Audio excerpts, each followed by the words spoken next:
Olá, pessoal, tudo bem? Sejam bem-vindos a mais uma aula de língua portuguesa. Eu sou o professor Victor e hoje nós vamos dar sequência aos nossos assuntos acerca da língua portuguesa. Estamos falando agora mais sobre questões gramaticais, algumas regrinhas, né, algumas especificidades da nossa língua. E nós falamos na aula passada sobre figuras de sintaxe, sobre essas inversões sintáticas. E hoje nós vamos focar não mais nesse organograma sintático, nessa organização das nossas frases e orações, mas nós vamos focar um pouquinho nas palavras. Então, nós vamos falar hoje sobre semântica, a significação das palavras, os antônimos e os sinônimos. Eu começo essa aula fazendo a leitura de vocês da letra dessa música composta por Gilberto Gil, né, lá no seu álbum, né? Lá no seu álbum Eterno Deus Mudança, né? Essa seria a faixa 5 do lado 2 desse disco, né? Para quem escutava músicas em disco, sabe muito bem a diferença entre lado 1 e lado 2, né? Diz assim: Toda saudade é a presença da ausência de alguém, de algum lugar, de algo, enfim. Súbito não toma forma de sim, como se a escuridão se pusesse a luzir. Da própria ausência de luz, o clarão se produz, o sol na solidão. Toda saudade é um capuz transparente que veda e ao mesmo tempo traz a visão do que não se pode ver, porque se deixou pra trás, mas que se guardou no coração. Olha que lindo, né? Além de ser aqui uma letra de uma canção, todo um viés poético, toda uma construção intencional da linguagem, nós precisamos também compreender e analisar essa letra de música de uma forma um pouquinho mais minuciosa, conforme as nossas aulas de língua portuguesa, né? Então, veja, nós temos aqui relações de significado, né? Isolando as palavras, não só focando na produção de sentido disso, mas a significação desse sentido que é produzido, né, por meio das palavras. Então, o texto ele consegue transmitir aquilo que a saudade tem de mais característico, a ideia de permanência daquilo e daqueles que não permaneceram, né? Para alcançar essa noção tão difícil de definir, a canção explora principalmente a possibilidade de aproximar e relacionar palavras de sentidos opostos, como presença e ausência, sim e não, escuridão e clarão. É, não sei se eu estou enganado, se estou falando bobagem, mas a língua portuguesa é a única língua que define o que seria esse sentimento saudade. A gente não tem nas outras línguas a tradução literal, né, de saudade. A gente tem aproximações, sentimentos próximos à saudade, né?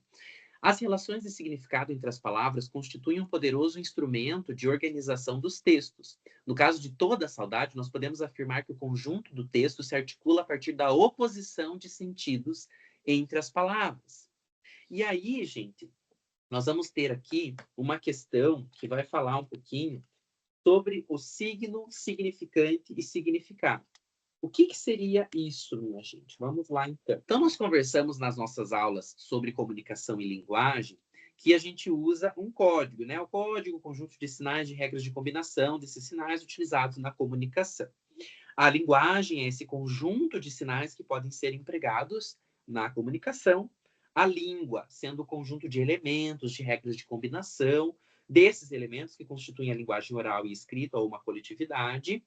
A fala, aquele ato individual de emissão de determinados sons, combinados de tal maneira que transmitem significações a outra pessoa. E o que seria um signo linguístico? Bom, quando a gente ouve a palavra signo, a gente assemelha lá ao zodíaco, né? As questões astrais, né? Mas signo é o produto da associação significante e significado. Estão vendo que eles estão ali embaixo, né? Isto é, de um suporte material e um conceito ou conteúdo semântico. Então, quando a gente pega um suporte material, que seria o nosso significante, e assemelha esse suporte material a um conceito, a uma imagem mental, a gente tem um significado. Por exemplo, quando eu falo sobre copo, né, eu vou ali eu pedi para vocês imaginarem um copo. Não estou mostrando o copo aqui. Estou pedindo para vocês imaginarem. Então, eu estou dando o signo, né? Copo. Mas esse signo ele é resultado de um suporte material, ou seja, alguma vez na vida você viu um copo, alguém disse que isso era um copo, enfim.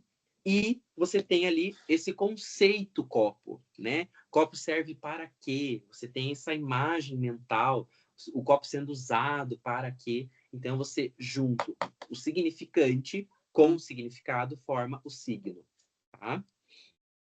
Dentro da semântica, então, nós temos a produção de antônimos e sinônimos. O que seriam isso? Nós temos as palavras de significados opostos, como ausência e presença, ou sim e não, né? Isso são chamados de antônimos, essa oposição de significado. A aproximação de antônimos gera efeitos expressivos capazes de sugerir noções sutis, como que ocorre em toda a saudade, né? E aí eu trouxe outros exemplos de antônimos, né? Amor e ódio, frio e calor, seco e molhado. E aí nós temos até mesmo uma figura de linguagem que a gente usa isso intencionalmente na nossa escrita, que seria a antítese, unir esses termos contrários dentro de uma mesma frase, uma oração, né? Já os sinônimos, elas são as palavras de significados próximos, né? Ocorre, por exemplo, nas palavras agradável, ameno, aprazível, deleitável, deleitoso, delicioso, grato, gostoso, saboroso. Observe que os sentidos dessas palavras elas são próximos, mas não são exatamente equivalentes, né? Alguns segundos depois, apareceu um menino, era um garoto, magro, de pernas compridas e finas, um típico moleque. Então, veja que essas palavras, menino, garoto e moleque, são próximas. Então, a gente consegue, por exemplo, fazer a substituição. Então, que cai muito, né, em provas de concurso, para falar sobre sinônimos, é justamente essa questão de você conseguir substituir, né? Você saber o significado da palavra. É claro, se a gente fosse entrar aqui em questões teóricas da semântica, nós poderíamos abarcar as questões do próprio radical da palavra, de onde ela surgiu, veio do latim, veio do grego, veio do francês, veio da língua inglesa, enfim, veio do italiano. Então, ela segura ali um radical de palavra, por exemplo, amar, né? A gente tem ali o AM sendo o nosso radical, porque amoroso, amar, amável, a gente consegue produzir outras palavras com o mesmo radical, com a mesma pequena estrutura.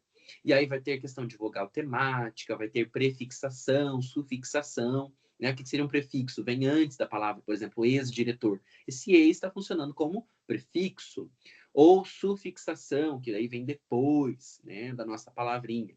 Então, são questões mais teóricas, regrinhas um pouquinho mais chatas da gente ver, que eu não acredito que não seja pertinente aqui no momento, mas o principal para a gente entender a questão de semântica é o significado das palavras, né? Então, para estudo da semântica, a gente estuda muito também a questão do dicionário, a linguagem referencial dicionarizada, né? O que funciona muito na semântica também é a questão da nossa intuição linguística. Então, a nossa intuição linguística ela funciona muito bem para a semântica, para saber essa questão de sentidos, né? Ao longo da nossa trajetória acadêmica, na escola, na vida social, a gente faz muito essas relações semânticas com as palavras, então a gente acaba associando, né? Cadeira, cadeirante, caneta, caderneta. Então a gente consegue ir formulando proximidades, flor, floral, florida, florescer. Né? Então vejo que a gente consegue fazer as relações de sentido porque a gente reconhece que aquilo está próximo, né? São sentidos, são significados próximos. Então, acho que esse que é o mais importante para que vocês possam resolver isso lá na prova de vocês, tá? Gente, eu agradeço a atenção de vocês. Se permanecer alguma dúvida, não hesitem em perguntar.